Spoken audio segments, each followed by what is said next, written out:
জনতার সাথে কয়জন লোক আছে? আপনি এই যে জোটটা দেখছেন, এই জোটের কোনো ভ্যালু আছে কি? অনেকে আবার দল বিলুপ্ত করে জোট করেছেন।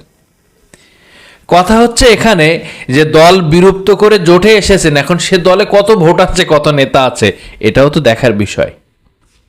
আজকে সেই পরিসংখ্যানটি আপনাদের সামনে দিতে চাই। ব্যারিস্টার রুমিন ফারহানাকে বহিষ্কার করেছেন, এটা কি দলের পক্ষে ভালো হয়েছে না খারাপ হয়েছে?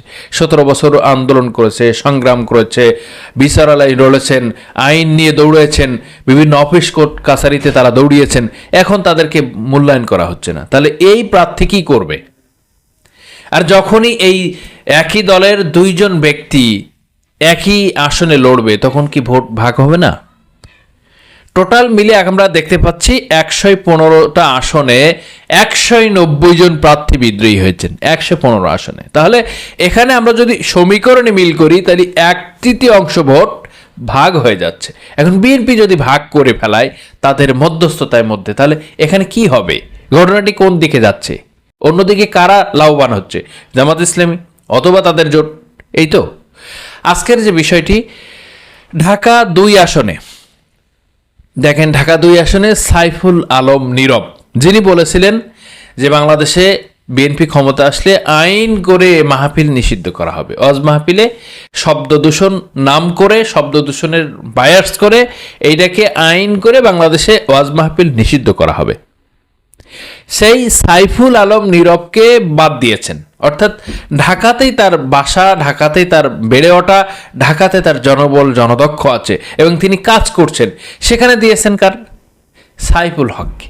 তার কোনো ভোট নেই, তার কোনো পারসেপশন নেই, তার কোনো জনপ্রিয়তা নেই, সেখানে তাকে দিয়েছেন। এরপরে দেখেন হাসান আল মামুন পটুয়াখালীতে, দেখেন আপনি পটুয়াখালীতে হাসান আল মামুন, যার জন্য ভিপি নূর কয়েকবার সংবাদ সম্মেলন করেছেন, এই ভিপি নূর হাসান আল মামুনের আসনে দাঁড়িয়েছে। আবার হাসান আল মামুন বিদ্রোহী স্বতন্ত্র প্রার্থী হিসাবে ওখানে মনোনয়ন করেছেন, সাবমিট করেছেন। তাহলে আপনি বলেন, হাসান আল মামুন, ভিপি নূর কয়েকদিন আগে সাক্ষী দিয়েছেন যে হাসান আল মামুনের সাথে আমরা পেরে উঠছি না, তাদের জনবল জনদক্ষতা, তাদের সাথে আমাদের পেরে ওঠা মুশকিল। এখন দেখেন, বিএনপির জোট থেকে ভিপি নূরকে দিয়েছেন, আবার বিএনপি থেকে হাসান আল মামুন এসেছেন। এখন এখানেও কি ভাগ হচ্ছে কিনা? লাভবান হচ্ছে কারা? আপনি হিসাবটা করেন।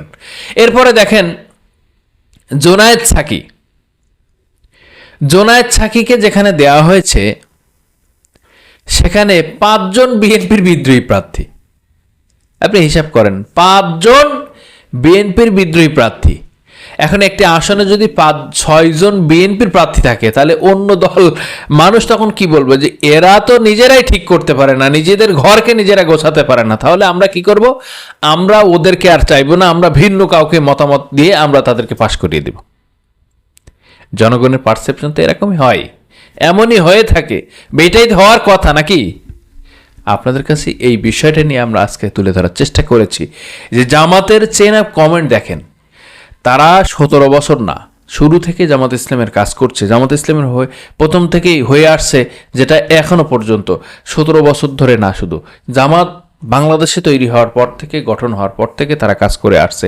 আজকে তাদের চেন অফ কমেন্টটা দেখেন, তাদের চেন অফ কমেন্টটা দেখেন, কাজ করছেন 2 বছর ধরে, তারপরও তাদেরকে বলা হয়েছে আপনি জোটের স্বার্থে আপনার প্রার্থিতা আপাতত একটু স্থগিত করেন, আগামীতে হয়তো কোনো ভালো সুযোগ আপনাকে দেওয়া হবে, আপনি অমুককে সুযোগ করে দেন। সাথে সাথে কি করেছে? সামিনা আতানা কি করেছে? আনুগত্য মানেছেন। Chain of command. তারা চাইলেও স্বতন্ত্র প্রার্থী কিন্তু জামাতের অজস্র আছে, দিতে পারতো, হতে পারতো, কিন্তু জামাতের একটি সুইচ যেখানে চাপ দেওয়া হয়, এই সুইচের সারা বাংলাদেশ না সারা পৃথিবী একই হয়ে কাজ করে। এই চেন অফ কমান্ড, এই ডিসিপ্লিন, এই আদর্শগত দিক, এই ভদ্রতা, এই শিষ্টাচারিতা দেখেই তো মানুষ জামাতের দিকে আসছে নাকি? আপনাদের মন্তব্য কোন দিকে যাচ্ছে? আগামীর বাংলাদেশে বিএনপির সাথে জোট করা মানুষ বাদই দিবে, কারণ তারা জোট করে প্রার্থী দেয়, আবার তাদের দল থেকে আরেকজন আর 5-5 জন প্রার্থী আবার দিয়ে দেয়। তাহলে এরা কি জোট? এবং তাদের জোটের ধারণা দেখছেন, জোটের অভ্যন্তরীণ দলগুলো দেখছেন, আপনি দেখলে অভিভূত হয়ে যাবেন যে কি করছে বিএনপির মতো একটা বড় দল, তাদের যে জোট হয়েছেন এটা কোনো জোটের মধ্যে পড়ে? তার একটি দল, একটি নেতা, আর নেতা নাই। একটি দল, একটি কর্মী, আর নেতা নেই। এই হচ্ছে বিএনপির জোট। সুতরাং এই জমিয়ত যারা মৌলভী হয়ে যারা বিএনপির সাথে জোট করেছেন, এরা একটা স্বার্থের নিশিমহল।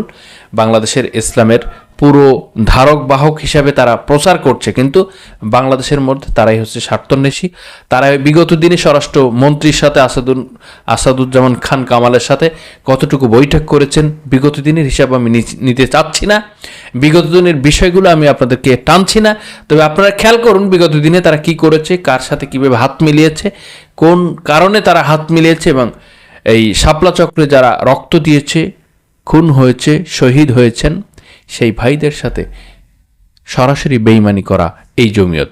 আপনাদের সকলকে ধন্যবাদ জানাচ্ছি আজকের ছোট্ট ভিডিও থেকে। আল্লাহ হাফেজ।